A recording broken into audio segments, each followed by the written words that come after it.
ናይ መንግስቲ ጥራዩ ዝርከብ ማለት እዩ እንድሕር ደሊኻ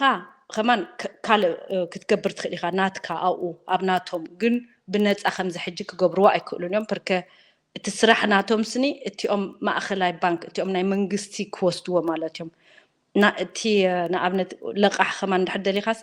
ናብኦም ኣይኮንካ እንትኸይድ ናብቲኦም ናትካ ሕጂ ባንክ ዘለዎ ይኮንካ እንትኸይድ እዚ ኢታት እዩ ሕጂ ዓቢ ሓድሽ ቅያር ዝኾነና ማለት እዩ ካልእ ስራሕ ግን ክህልዎ ምሳቶም ማለት እዩ ናይ ቪያት ፓፒር እዚ ዴሪቫትን ገሸፍት ካልእ ማለት እዩ እዚ ግን ናብቲ ኖርማል ህይወትካ መዓልታዊ ህይወትካስ ኩሉ ሰብ ዘድልዮ ኣይኮነን ገንዘብ ዘለዎም ጥራዮም ኣብኡ ናይ ኮምኢታት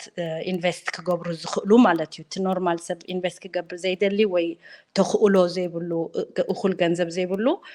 ምስኦም ወላ ሓደ ብዙሕ ዘራኽብ የብሉን ንሽሙ ክትከፍት እንድሕር ደሊኻ ክትከፍት ትኽእል ኢኻ ግን ብዙሕ ክስታይ የብሉን ማለት እዩ